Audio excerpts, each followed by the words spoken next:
Today's podcast is with Dr. Jackson Katz. He's an educator, author, scholar activist, and has long been a major figure in the growing global movement, we're so glad to know, of men working to promote true gender equity and help prevent gender-based violence. He has done so many things, but let me get to him. He co-founded Mentors of Violence Prevention, MPV, which is multiracial, mixed gender, I would say mixed age, and the longest running and most influential gender violence prevention program in North America and beyond. He's one of the ones that started the whole concept, which has been relatively new in this whole area, that there are bystanders to sexual assault who need to be educated and supported in stopping the assault that they are witnessing. They also initiated the prevention into the sports and military cultures, which is dominated by the idea of men are strong and women are weak, the whole concept of gender violence. He has written the following books: The Macho Paradox, Why Some Men Hurt Women and How All Men Can Help. He also wrote Man Enough, Donald Trump, Hillary Clinton, and the Politics of Presidential Masculinity, which was published 8 months before the election. So he had his pulse on what was happening in the world more than many of us did. He has a book coming out probably late in the fall. It's called Every Man: Why Violence Against Women is a Men's Issue. He also has created award-winning educational videos, Tough Guys, Guise, about American manhood and violence. He also did The Man Card, White Male Identity Politics from Nixon to Trump. That, by the way, has gotten millions of views. You can see it on YouTube. And he's also a contributing writer for Ms. Magazine, where he writes about the issues of masculinity, misogyny, violence, global men's violence against women in politics. And his TED Talk, Violence Against Women is a Men's Issue, has been translated into 27 languages, 5.5 million views, and he's trained and lectured in all 50 states, 8 Canadian provinces, and every continent except Antarctica. And I have had a couple of women friends that have worked in Antarctica. And when you do, you go for 6 months, you can't leave. And his work is really needed in Antarctica. So I want to thank Dr. Katz for being with us today, and let's go into our conversation. Thank you so much for tuning in. Dr. Katz, thank you so much for being on the Democratic Messaging Project podcast today. And I'm very excited to have you on here because your whole expertise for your whole professional life, it seems like, is gender-based violence, which is an epidemic in this country. And I would cite it right up there with the dismantling of abortion and now birth control access in this country, where 14 states ban abortion outright, with 19 following suit. And all of these states are working to ban birth control. It was just introduced in the US House, in case no one saw that, about banning birth control. And of course, we have the Alabama ruling banning IVF, and 11 other states having personhood laws. I like to quote the late Robin Williams, who said, Republicans believe life begins at last call and ends at birth, because Republicans certainly don't believe in supporting mothers and children if they're born poor or struggling. So I believe that these are national acts of gender-based violence, and I never hear about men being legally bound to not have a vasectomy. In fact, if all men had them when they were done having children, there would be many fewer abortions. But in their lifetime, here's a little bit of statistics: 41% of women and girls are victims of gender-based violence. Women are victims of women who die more from suicide, accidents, and homicide than women who haven't had this experience. 34% of women who are victims of homicide are killed by an intimate partner, compared to 6% of men. There isn't a girl or a woman on this planet older than probably 6 that hasn't been harassed or objectified by a boy or a man, absolutely due to their gender. So, Dr. Katz, you've worked extensively in this arena in a highly intense male-dominated occupations such as sports and the military. You've spoken and conducted trainings on thousands of college and high school campuses across North America, Europe, Australia, India, and elsewhere. Can you talk about that work and how both girls and women and boys and men receive your information when you are presenting? Sure. Well, thanks very much for having me on, Joanne. I appreciate it very much. And I look forward to our conversation. Yeah, I've been doing this work for a long time. It's been my life's work, especially engaging and mobilizing men, and not just individual men, but men in positions of influence, political, institutional leadership, and obviously the military and the sports culture are two major areas. But it's part of the idea is we have to start understanding domestic and sexual violence not as women's issues that some good men help out with, but in fact, they're actually men's issues. Men are the ones, as you suggest in your comments, men are the ones who are committing the vast majority of the abuse, the harassment, and the violence. At the same time, most men themselves are not abusive and violent, but the vast majority of the abusive behavior is done by men. And women's leadership in a multiracial, multi-ethnic sense here in the United States, but all over the world, women's leadership has been incredible and transformative, and it continues to be so. And some of these, social norms that even in my lifetime, in our lifetimes, that we've seen changing, right in front of us. I mean, some of it's still going on, but I'm saying there's some of the social norms that have been transformed. I'll give you one example by women's leadership. I'll give you one example. Rape used to be legal within marriage, throughout the Western world, for example. As late as the 1980s, there were 6 states in the United States where it was still legal for a man to rape his wife. In the United Kingdom, it was as late as I think 1991 or 1992, where they took off the statutes the laws that made it okay for a man to, or legal for a man to rape his wife. So it's not that long ago that was a normative practice, right? And it's still, by the way, there's still parts of the world where it's still legal for a man to lawfully rape his own wife. So that's an example. There's so many examples of the laws that have changed, the social customs, the norms that have changed as a result of women's advocacy and leadership, and the architecture of support for victims and survivors that many Americans, for example, take for granted today, like I mean, it's not a perfect system. Nobody would say it's a perfect system, but the architecture of support, the programs, the treatment, the funding, the trained nurses and doctors and healthcare professionals on college campuses, all the different things that are happening. None of that stuff would have happened without the leadership and advocacy of women and a tiny number of men. And there have been men, and I don't mean to suggest there haven't, but it's this really small number. My work has been devoted to is saying, wait a second, it's not fair that women are the ones who have to deal with all this. The women they experience it, the harassment, the abuse, and violence, and yet they're the ones who are supposed to solve the problem. They're the ones who are supposed to come up with the funding and run the programs. And I mean, it's unfair on its face. And since I was a 19-year-old young man, I've been trying to figure out how do we change this, and in particular, how do we address men and change the norms within male culture and hold men accountable both personally and collectively and institutionally in a positive way. I mean, push them in a positive way, and that's what I do. And so it's all, by the way, it's all related to politics in very both obvious and sometimes subtextual ways. But right. But men's violence against women, because it's such a crisis and because it's such a frontline issue, takes up a lot of my time and energy. And one last thing.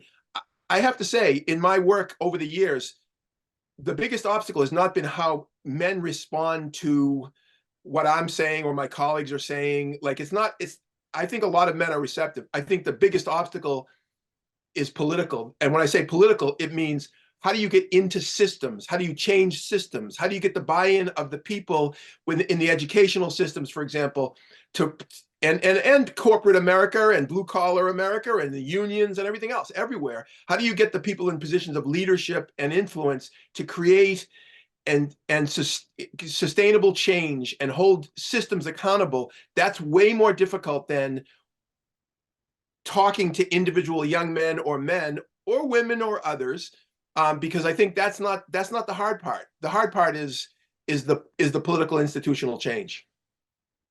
Yeah, you even say that we should change our language, and I'd be interested to that. I mean, this is when we're talking about gender-based violence. And in your book, Man Enough, Donald Trump, Hillary Clinton, and the Politics of Presidential Masculinity, was published 8 months before the 2016 election. So before Kobe, the head of the CIA, even 10 days before, helped to tank her election, as did many other things. But you said that the book is still relevant today in American politics 8 years later. And what would you say that it's been that we've never had a woman elected president? And then I also think about marginalizing the current vice president right here and now. She's just now kind of being brought out of the closet and is now doing things on TV. TV is actually covering her, which is unbelievable. But we know nothing about her. We were doing a fundraiser, and two people who are on our side 100% said, "Well, I just hate Kamala." And it was like, and this is before she'd even made, the press never covers her. I was like, what do you hate her for? But it was just that whole gender-based work. So I don't know what you would say about all that. I mean, that's a lot to unpack, but just That's a ton to have a unpack. conversation for a month. Right, it's a ton to unpack. I'll try to do my best to just like some highlights of answers to the questions and situations that you've introduced. The language piece, I think, is really, really important, because one of the things that I've been doing in my writing and my public speaking and everything else for years is helping people think about how they think, because the way that people use language to think, to write, to speak, it reshapes how they understand reality. And so, for example, when it comes to domestic and sexual violence, there's so often people use passive language. They'll talk about how many women were sexually harassed last year, rather than how many men sexually harassed women, or how many women on university campuses in the United States or on college campuses were sexually assaulted last year, rather than how many men sexually assaulted women, or how many teenage girls got pregnant in the state of Michigan last year, rather than how many men and boys impregnated teenage girls. In each case, the use of passive language has a very powerful political effect, and the political effect is the shift in focus off of the group with more power onto the group with less. And this is not a coincidence. It's not sloppy thinking. This is how power works, through stealth or invisibility, or the shifting of accountability off of itself. And so part of the political act is to make visible what has been rendered invisible. So, for example, I don't even use the term violence against women, because violence against women is a passive phrase. There's no active agent in the sentence. Nobody's doing it. Women are experiencing it, but nobody's doing it to them. But if you say men's violence against women, it's more accurate and it's more honest. Because when we're talking about violence against women, we're mostly talking about men's violence against women. By the way, there is women's violence against women. So there is mother to daughter child abuse. There's battering in lesbian relationships. There's same sex harassment and abuse. And I'm not defending it. It's not okay. But the vast majority of violence against women in the world is done by men. But you wouldn't know that from the phrase violence against women. So part of the change that has to happen is sort of a conceptual shift, right? We have to start thinking about it in a different way, and the way that we use language is absolutely critical to that. In my book, the Man Enough, Donald Trump, Hillary Clinton, and the Politics of Presidential Masculinity, the main thesis, and by the way, the book is a sort of a, I don't know, it's a popular version, if you will, of my doctoral dissertation, but it's basically my argument is that the U.S. presidency, is essentially every 4 years. It's a quadrennial sort of referendum on the state of national white masculinity, that voters are voting every 4 years, with very limited exceptions. In fact, one exception, Barack Obama's election. But in every campaign, it's basically one version of white masculinity versus another version of white masculinity. And until Hillary Clinton became the nominee for the Democratic Party in 2016, which made gender visible in the presidential discourse, it made it visible because she's a woman. People didn't talk about the presidency as a gendered uh, entity, and that the presidential campaign was about gender because men were the ones competing with each other. But it was masculinity that, and two different versions of white masculinity that would generally, well, in every election except Obama's, were what's being contested. And so people weren't, it wasn't made explicit because people didn't see it, because one of the ways that power works is it goes invisible. And so again, making visible what has been rendered invisible. For example, Barack Obama, because he was the first African-American nominee of a major party to run for the presidency, all of a sudden people are talking about race. But when it's two white people, and it's almost, it's two white men in most cases, race is not as visible because it's seen as the norm, as opposed to something that needs to be explicitly identified. And so again, this is deep. Okay, so this affects everything, and this It's is so deep. right.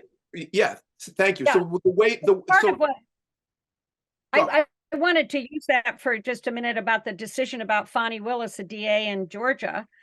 I'll just say a couple of words about it, but she's the DA in Georgia that is trying Trump and 18 other people.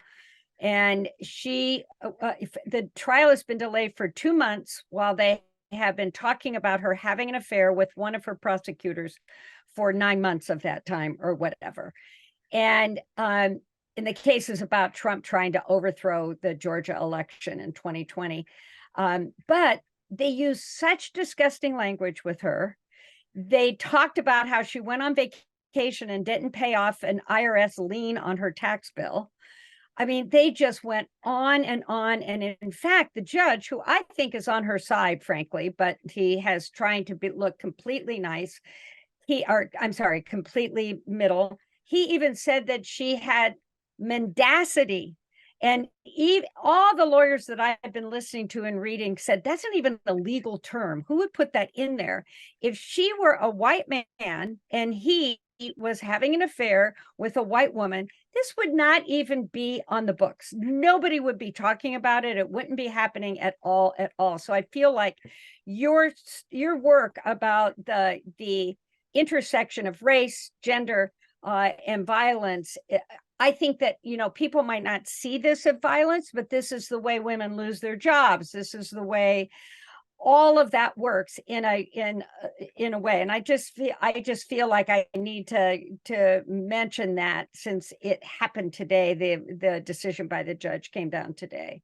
Yeah, and I appreciate that. And I mean, everywhere you look, to be honest, gender and race and sexual orientation, I mean, it's all always present. The question is whether it's made visible or talked about. It's also a question of double standards when some people are held to account and others aren't. I mean, this is all about power. It's all about a sophisticated way of looking at power. Can I actually, Joanne, can I give you an example? Just it's another example of where bringing to the surface something that isn't talked about is really critical. But I'm talking about even among progressives and among people who are really doing good work. So it's not just the right that's trying to obscure some of these dynamics. It's also nobody's even mentioned that this would not be happening to a white man. That's happening today. And I've listened to television for our channel, MSNBC, not even one of the lawyers, not the black lawyers, not that, because of course they can't say it. Nobody can say if this were a man, it wouldn't be happening. If this were a white man, it would, nobody's allowed to say that. Right. There's no question that it's complicated, but here, let me give you the example that I was going to use to make a broader point. Okay, so on January 6th, 2021, on that day, of the people who were arrested for crimes committed, 93% were white, 86% were men. But almost all the conversation about the motives for that day happening were about the whiteness of the rioters and the insurrectionists, and not the gender of them. In other words, there was the narrative, including on progressive media, including in smart people's podcasts, cultural commentators and others. It's all about how white people, decentered by racial integration of the country and the increasing diversification of the country, are angry about that and want to take back control of the, of the country, if you will. So I just heard somebody say today, I said, the Make America Great Again slogan as Make America White Again. Almost nobody talks, which is, by the way, it's true that race is a critically important subtext and, not just subtext, but, foreground of American political life and discourse. But almost nobody mentions that 86% of those people were men, that there's an incredibly male-dominated event that I'm talking about January 6th, 2021. And think about this. And this is one place where my work in the domestic and sexual violence area overlaps with my and others' work in the political realm explicitly. In the domestic violence context, in a heterosexual relationship, the main reason why a man if he's abusive to his wife or girlfriend, the main reason is because he's trying to control her. He's trying to gain her compliance. He's trying to punish her for non-complying with his demands or his wishes. The violence doesn't come out of nowhere. There's a reason for it. He's doing it with a purpose. It's instrumental use with a purpose, and the purpose is controlling her or punishing her. And what happened on January 6th is the right couldn't win an election in true democratic fashion. In other words, they couldn't win nonviolently their power nonviolently, so they were going to take it for themselves. In other words, the same motive which for domestic violence perpetration and the insurrection is like, we can't do this through democratic means, through nonviolent means. We can't get our way, so we're going to do it whatever way we can, which means in this case we're going to use violence. It's a direct analogy, but nobody talks about any of this in the mainstream discourse. In fact, almost nobody talks about the fact that it was 86% men and that it was hyper masculine. In fact, the Proud Boys and other far-right organizations, which are deliberately organized around men's fighting back. And by the way, a big part of Donald Trump's popularity, it's not just that he's white and that he's racist and that he's mobilizing white resentment, which he is. I'm not denying that. Of course he is. He also represents a certain kind of throwback white masculinity, and his opposition to and he's seen as an iconic figure in resistance to feminism and resistance to feminist challenges to white male centrality. And look all around the world, by the way, and like in Europe, the rise of the right in Europe, which is scary. Anybody who knows anything about the history of Europe in the 20th century is scared by what's happening in Europe today. I mean, there's the rise of far-right parties in Germany and Sweden and other countries. Italy, but Italy is more complicated because it's a woman, which complicates that in analysis because she's the leader of the right-wing party. And same with France. It's complicated, but in those cases, just because the person who's in charge is a woman. But anyways, in Germany in Sweden, the Sweden Democrats, which is they have the most seats in parliament of any right-wing party since the World War II. Anyways, the point is, most of the discourse, most of the conversation about why there is the rise of the far right in Europe and the United States is because of resistance to immigration and ethnic diversification of the country. And again, these are macro trends, and I totally understand and agree that that's a huge part of it. But also, part of the reason for the rise of the right is men's backlash against feminism and the LGBTQ revolutions and the challenges that they pose to white male centrality. And so when I see, for example, Make America Great Again, from the first moment I heard it, and by the way, that was Ronald Reagan's phrase. It wasn't, Donald Trump didn't come up with it. It was a Ronald Reagan phrase, Make America Great Again. But I read it as put white men back on center stage again. And if you see the 2016 election, we did it in my film, The Man Card, White Male Identity Politics from Nixon to Trump, which is a film that colleagues and I put together in 2020 based on my book.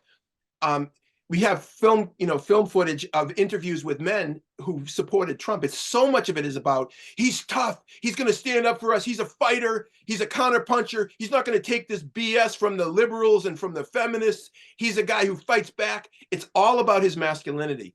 And by the way, what's happening right now with Joe Biden and the discourse about Joe Biden, the right has been, and not just the right, but even elements that aren't explicitly right-wing in the mainstream media and in the podcast world, and certainly on talk radio, every single day they mock Joe Biden's masculinity. They don't just mock his feebleness and his old age and his sort of lack of his sort of intellectual or I mean, I'm not saying that I agree with this, but I'm saying that's what they say, right? It's they're basically saying he's not a real man. He's not tough. He's not strong. And what we need is in a dangerous world is a tough, strong man. They're just constantly mocking and ridiculing him. Even even Jon Stewart talked about him being impotent and that he needed, Viagra. I mean, it was infuriating. I mean, I agree with you 100%, but Right. how do you say that these gendered identities, you started your new initiative, which I think you're talking about right now, the Men in Democracy. I'm not sure if that Men for Democracy. For Democracy, and using male celebrities and role models and sports figures like Travis Kelce. For those of you that are under a rock, he's Taylor Swift's boyfriend, and his team won the Super Bowl. But how is this initiative going of getting men with some influence to talk about it's okay to not want to kill people, and to not have to dominate everything? Well, part of the issue here is this whole notion of permission structure, right? A lot of people in the political game know that there's a thing called permission structure. You have to give people permission to do things that in some ways conflict with the norms of the group that they're in. And giving somebody a permission structure in this case means what we have to do is, for men in particular, and this is white men, but it's also, I have to say, African American men, Latino men, because if you look at the polling, it's disturbing. I mean, African American men and Latino men are voting, still they vote for the Democrats, but they're moving to the right. By the way, I think of this as male violence, the whole bullshit about polling. The polling is completely skewed. More white men, more old men, more Republican men. They're done on landlines and cell phones. And people under 50 don't even have a fucking landline. And so it just is infuriating to me that these are seen as truth. It's not true. Right. Well, but okay. But tell us about how it's connected. Okay, so the thing is, the idea is we need young men in a discourse where the Democrats have been identified as the woman's party, as the party that cares about womanly things, and the Republican Party is the party that's been constructed both in the media discourse and commentary, but also by the Republican Party itself since Richard Nixon. This is not a new development. I mean, my film, we trace it from the 1968/72 elections of Richard Nixon. It's like the parties aren't just split around racial lines. They've been split around gender lines. The Democratic Party is seen as the party that is much more, and it's true, it is this party that's much more supportive of gender equality and gender justice and LGBTQ inclusivity and justice. And the Republican Party is seen as the party of men who are resisting that and who are wanting to maintain the status quo of thousands of years of patriarchal, privilege and position. And in the face of that reality over the past 50 years, the Democratic Party increasingly seen as the woman's party, if again in binary terms, and I know that binary is there's complications, but in binary terms, if you think about men and women, you're thinking Republican and Democrat. If you're thinking strong and weak, in each case, the Republican Party positions himself as the strong party, as the manly party, as the assertive party, as the aggressive party, as the traditional party that's rooted in, family. Again, I know this is complicated because I would critique this, but this is how it's framed. And the Democratic Party is framed, right. They're framed as the party that's soft on crime. They're weak. They're feminine in a sense. And even though you could say that that's a strength, if you're a woman-centric person, you could say that's a strength. It should be more feminine. There's, femininity is important. It's going to change the world, and it's the only thing that can save the world. I agree with that on one level. But if you're talking to young male voters, and they're constantly hearing the Democratic Party identified as the party that cares about women, they care about advancing women, they care about things like childcare and soft, so-called soft issues like health care and education and children. and the Republicans are like, we care about the economy, we care about foreign policy, we care about the budget and the military, and in those ways, in those very caricatured ways, that gives us a really big challenge when we're talking about reaching male voters. And by the way, there's data, and you could say that you could challenge the validity of some of the polling, but there's data that shows that the youngest male voters, like the cohort of like 18 to 24, on some basic issues relating to gender, are more conservative than my generation. This shouldn't be happening. There's backlash. There's real backsliding going on among younger men. Are you having any luck getting some of these male figures like Travis Kelce to show up and do something with you? In fairness, Joanne, we're just I mean, we just haven't even had a hard launch yet. So this is the beginning of this. And the idea is I have a piece coming out in Ms. Magazine, the spring issue of Ms. Magazine, where I'm talking about all of this, and especially with regard to young male voters. And I'm basically saying that we need more men, adult men, not just high profile, of course, high profile, because they have more access to media and everything. But we need more adult men who are willing to say out loud, as men, not just as people, but as men, we're offended by some of the things that are happening. And we're offended by some of the ways in which the right has been mobilizing men and young men through appeals to their manhood to take positions that are basically anti-democratic, against democracy. They're literally threatening our democracy. I'll give you one example. How much gun violence and how much men bringing guns to public demonstrations like state houses, where they'll strap on AR-15s and appear at a state house, and they'll say, we have the Second Amendment right to express our views. And yet what that does, and by the way, some of the commentary about that, they'll say, well, there was no violence at the rally at the State House. If you're carrying a gun to the State House, the use of you don't have to pull the trigger.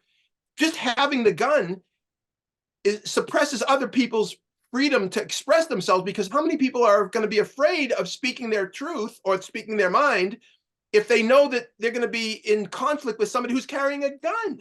Well, in the Missouri celebration after the Travis Kelce's team won the Super Bowl, they were minors shooting people, and Missouri had just put in a law. The Democrats had introduced a law saying that minors couldn't be anywhere in public with a gun without an adult with them and without training. And the Republicans voted that down. So any 8-year-old could go anywhere with a gun and shoot whoever they were. Now, these young men were that, but it's very unbelievable. And I would think Travis Kelce, because some of his teammates have spoken out saying that we need to do something now. They might be interested in this, but I'm just saying that. The other thing about Republicans, I want to get this in because of the whole controversy over Senator Katie Britt's response to Biden's State of the Union address. This whole trad wife, is that how you say it? And what I also heard was, and I would love to hear your comments on that. And it was also, I heard of the other thing is that her voice, which was not her normal voice, is called the fundy baby voice, the fundamentalist baby voice that women are supposed to use to prove that they are submissive to men. And of course, she was placed in a kitchen, an empty kitchen. It wasn't her kitchen.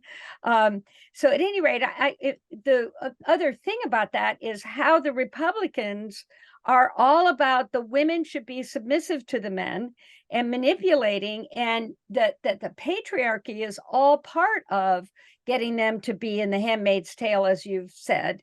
And what can we do or say about that? Well, clearly the white evangelical movement has been a critically important part of the Republican coalition, at least since the election of Reagan in 1980.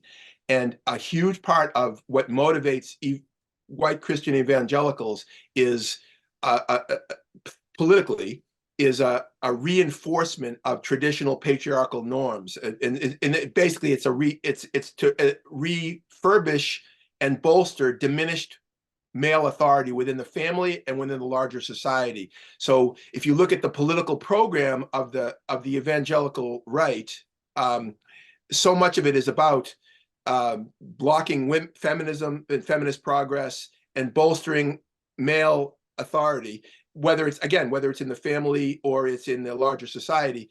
And it's an incredibly important constituency in the Republican Party. And I think Katie Britt's, and this is my pundit analysis, if you will. I can't say I have inside knowledge, but it was like immediately I'm thinking she's speaking to the way that she was speaking, the fact that she was speaking from a kitchen and she was talking about as a mom, not as a United States senator, but as a mom. This is all an attempt to appeal to a certain constituency in the Republican Party, especially women, and they're trying to figure out how to pull back some of the suburban women who have been voting because they're so horrified by Trump that have been voting or either not voting or voted for Biden in 2020, and they're trying to figure out how to pull some of those women back. And I think they misfired. I think some of the discourse, even on the right, is that this was a bad performance because what people are critiquing is not just the ideology behind what she was saying, it was the performance itself.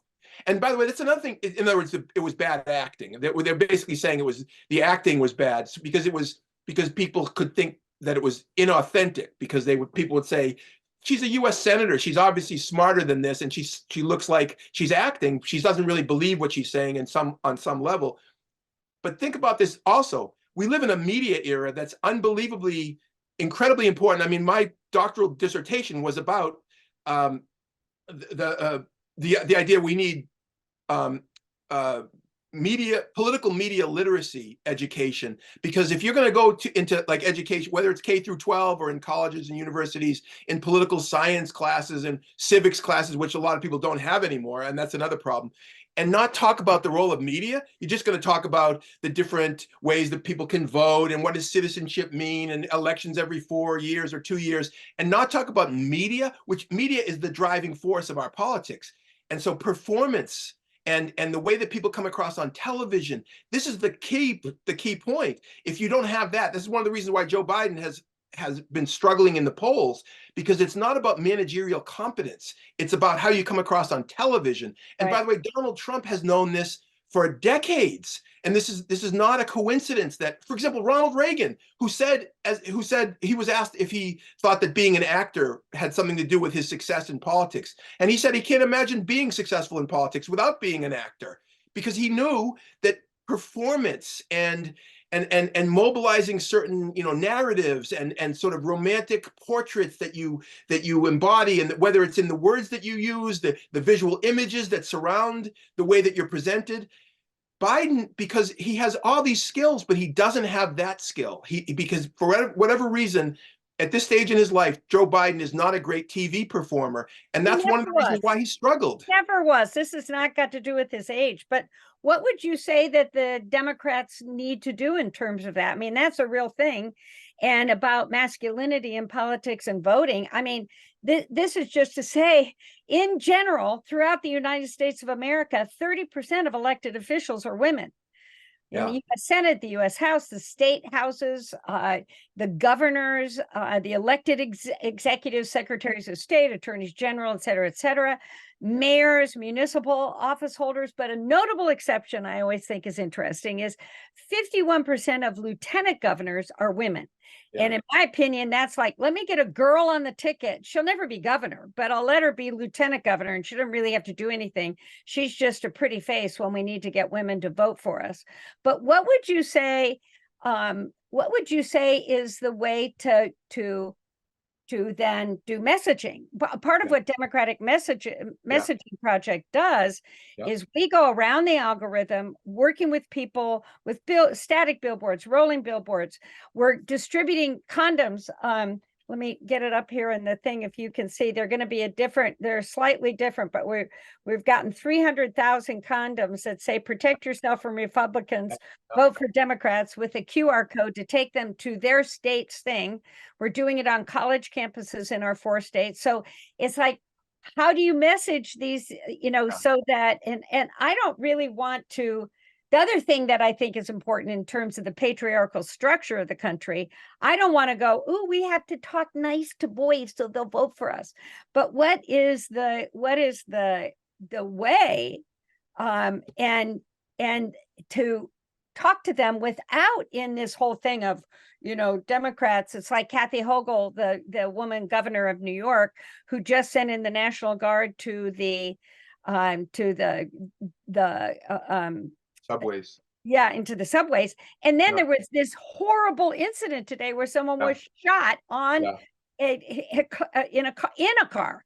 Yeah. So it's like that didn't do any good. So I'm just saying, what are the Democrats missing? What is the messaging that we should be Yeah. doing?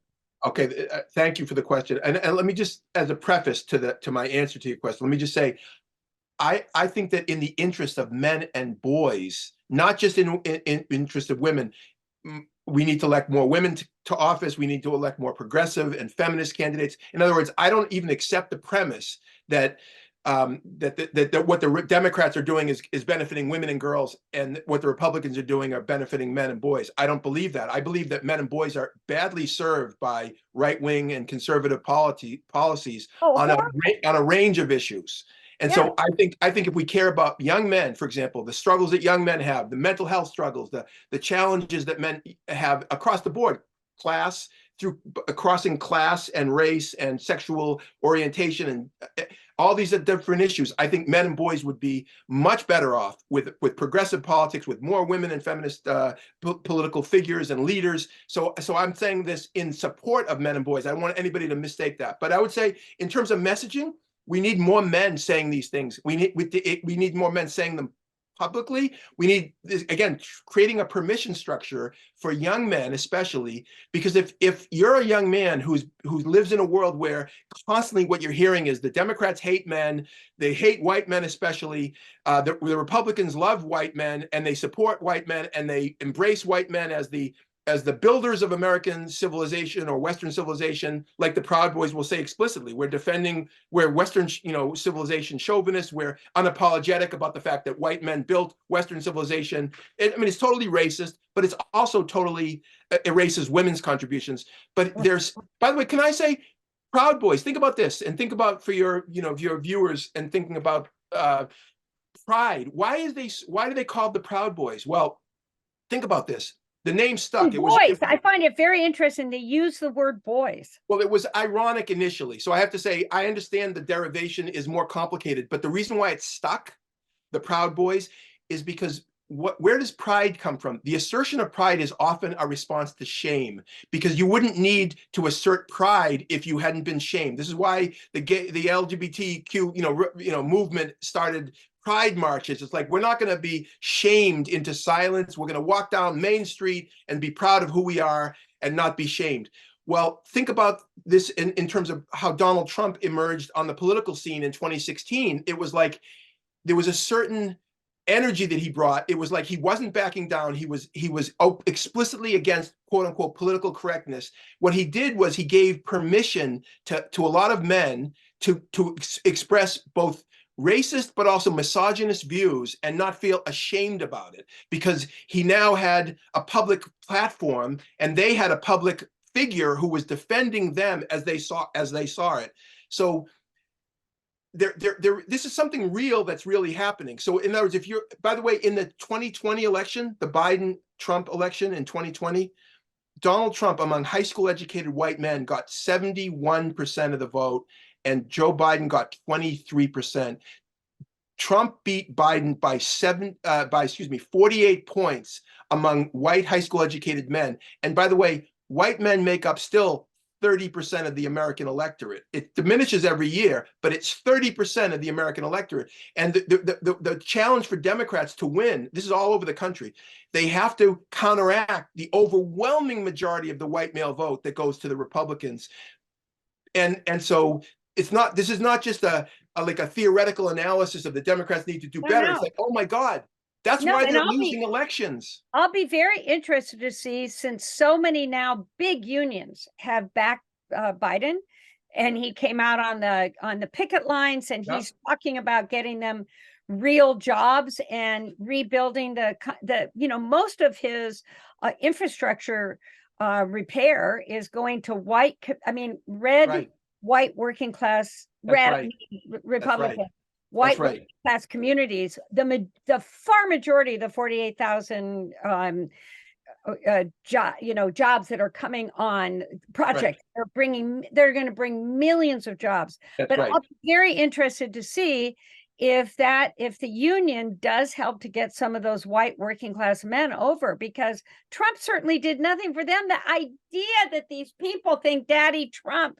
No, he on their doesn't. side.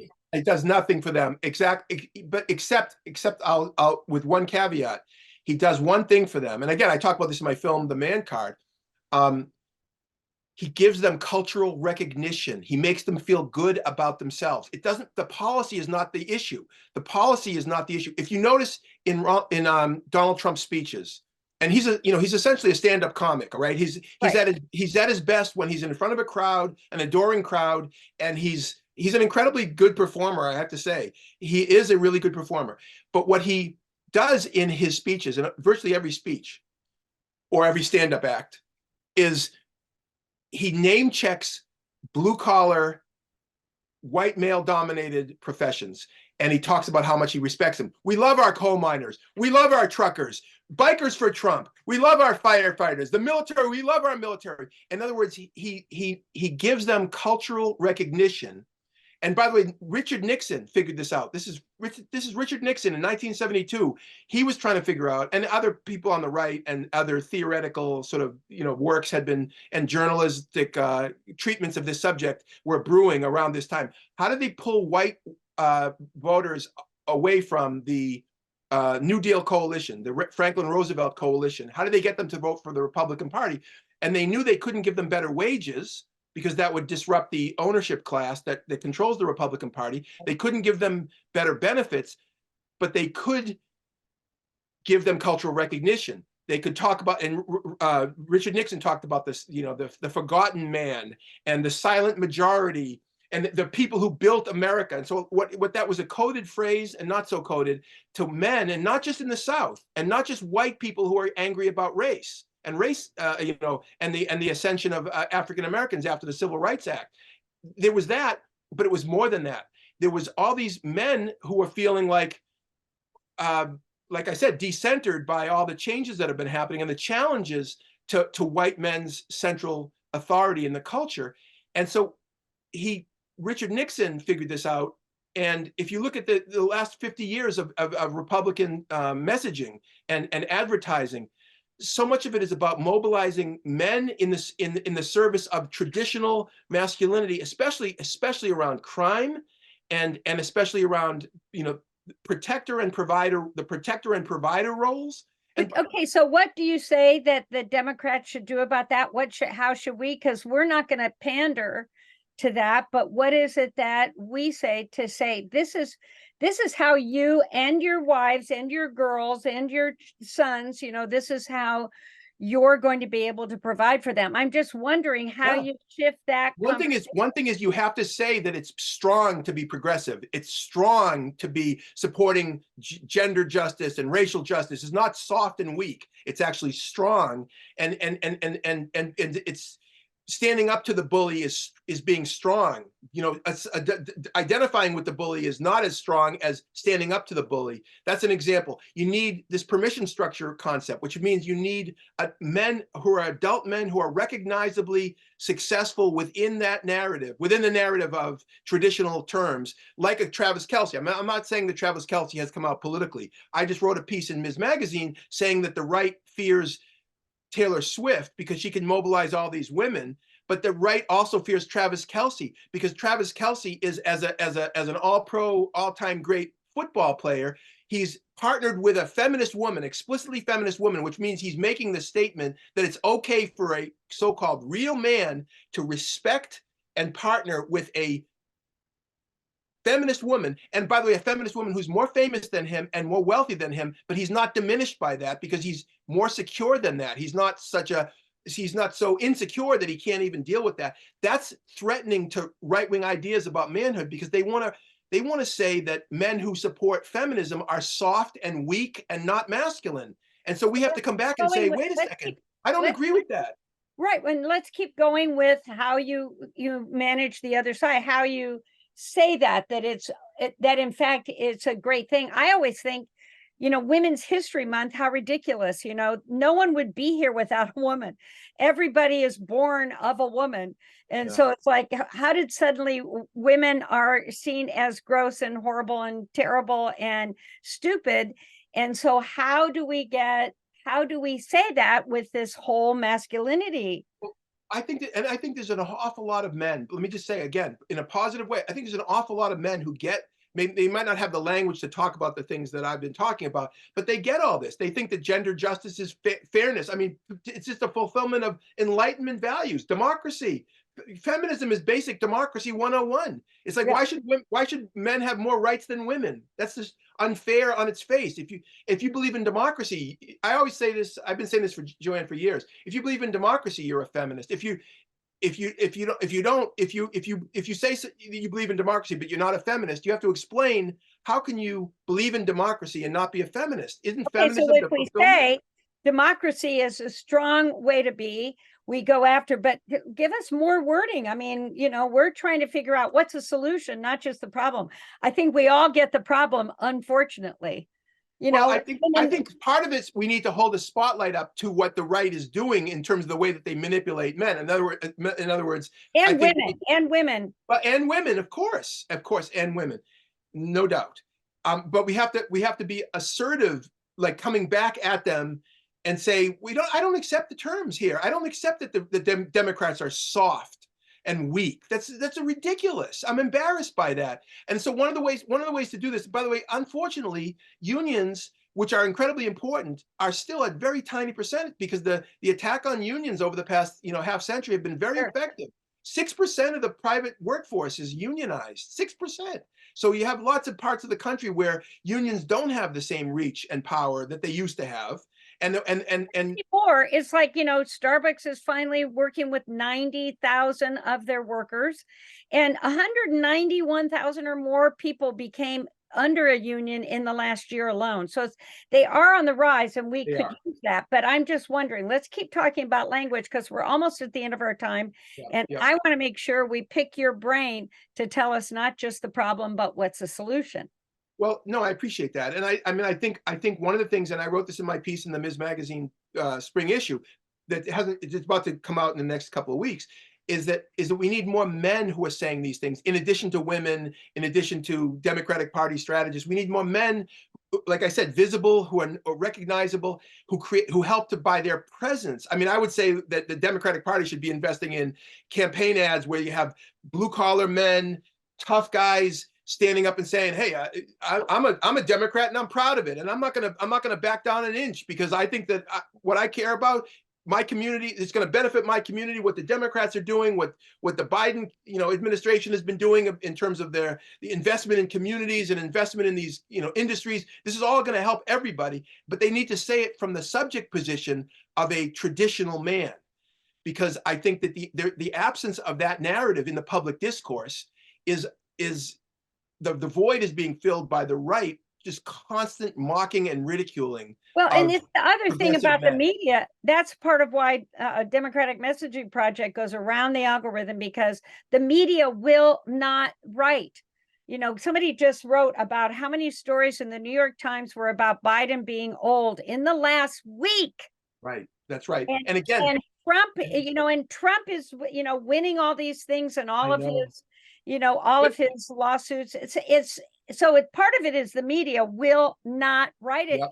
And again, because the media is controlled by men, and women go along with it. Women just go along with it. It's really infuriating to me. The trad wife, the fundy baby talk. It's like, oh, come on. You all are stronger than the men. Come on. I hear you, but also there's a class dimension that has to be taken into account. And I think with the messaging, this is a really important point. In the 2020 election, as I said earlier, Trump beat Biden among high school educated white men by 48 points, but he only beat Biden among college educated white men by 3 points, 51 to 48. Mm-hmm. There's a significant class divide. In part, I have a theory about this. I'm not saying that I have great piles of data to prove this, but I mean, what I just said is data. But I mean, I think that one of the things that's going on is that certain college educated men are looking at Trump in the way that he's such an incompetent leader, an incompetent manager, and they're more likely to be in positions of influence and management and in complex, workplaces and other ways in which they can see that Trump's leadership is just so ineffective. Whereas some of the younger guys and some of the guys who haven't been in those positions are more impressed by the bravado. They're more impressed by the fact that he's willing to stand up to the. Let's get to the solution. What do we do? Again, we have to talk about it and bring it to the surface. I think talking about it and showing how Trump's performance of a certain kind of, retro white manhood is actually dysfunctional. It doesn't work in a diverse society. It doesn't work, and it doesn't serve the needs of the people that it claims to care about. In other words, what the needs of the people, like the working class people who are voting for the white working class people who are voting for Trump, they need daycare, they need childcare, they want to have families where they can put, where both people can work, but they can have childcare, supported childcare. This is helping their families. So I think it needs to be, but I think it needs to be an explicit message to men in particular, because I think if we use gender neutral messaging to young men, they're not going to hear any of it, because they're getting gender specific. Men, to the men out there, the Democrats are bringing you childcare, they're bringing you health care, they're bringing you the lower drug prices or whatever. Yes, to help your family. Democrats are taking care of your family. Correct. And they're helping you take care of your family. And by the way, that doesn't mean, I'm not talking about reinscribing patriarchal values where the man is the one now in charge, like in a heterosexual relationship. I'm not saying that. I think we have to have egalitarian relationships. We have to have social policy that's egalitarian. But I think if you say to men that you can help them fulfill some of the ways in which they understand themselves as men to be important and necessary and good, compassionate people who care about their families and their communities, and these policies will help you do that. I'll give you one other example, the gun violence issue. The gun violence issue is a lot of men see the gun as the instrument of protection. They're going to protect their family. They're going to protect their community from danger, however you code that danger, they're going to use the gun to protect themselves. So what they see attempts at gun control, I don't even use the word gun control because they see it as masculinity control. You're trying to control my manhood. You're trying to control my ability to protect my family. And I resent that. If you say, wait a second, you were dropping your kids off at school. Are you protecting them? You're worried about your kids being slaughtered at school. Are you really effectively protecting them? Isn't there a way to think about your role as protector that doesn't involve just being servile to the NRA, just completely giving full license to anybody getting a gun and carrying it? That's not being a good protector. So in other words, it's a reframe of a concept. In this case, the concept of man as protector, because I think one of the reasons why the gun debate is so difficult to dislodge some of the traditional sort of antagonisms is because it's not about some abstraction like the First Amendment, or the Second Amendment, or sort of constitutional principles. It's directly connected to a lot of men's understanding of themselves and their identity as men. But let's talk about that. Let's bring it to the surface. Let's have a discussion about it. Let's talk about the difference between, the different competing takes on what it means to be a protector. Because I think if you speak in these terms, I think a lot of men can hear it. And by the way, I think that a lot of men are reasonable. A lot of white men are reasonable. And when you hear this kind of discussion, when you have a good dialogue, I'm not saying everybody's going to agree with it, because some people are not going to agree with it. But at least you're opening up space and creating, perhaps a permission structure for men to say, you know what, I have been voting Republican, but you know what, these people make some good points. And actually, if they haven't heard any of this, which most people haven't, once they hear it, then they can engage with it, and then we'll go to the next level. I love it. Dr. Katz, as I said, we could go on forever and ever, but we're at the end of our time. And I don't know if there's something from the introduction where we talk about all your books and all of your also stuff on TV and and stuff to see your film, the man card, all of that. I don't know if there's something you particularly want to pitch, but right now I know you've got a book coming out in the spring. I don't know where you'd like to go with this. It's coming in the fall or the winter, I'm sorry to say, but it's called Every Man: Why Violence Against Women is a Men's Issue. And that's my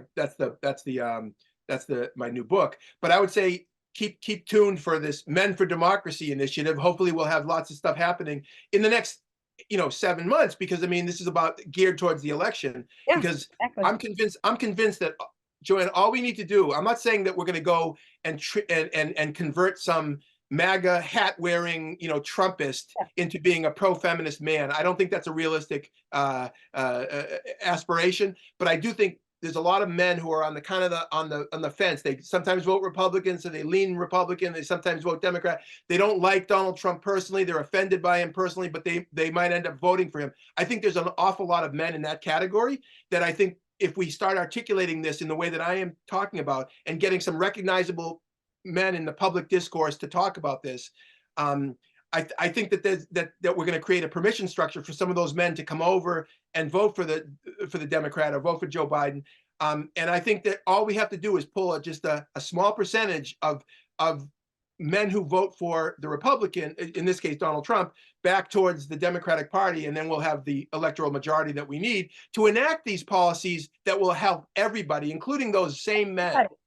From your lips to God's ears and to the voters who are voting. So thank you so much for being on our podcast. And I really, really appreciate it. Thank you so much, because I know you're so busy, and I really appreciate you taking the time. And I appreciate you inviting me, and I appreciate the activist energy that you've been applying to so many things for so long. So thanks. It's good to be in dialogue with you. It's true. Thank you. All right. Thank you very much.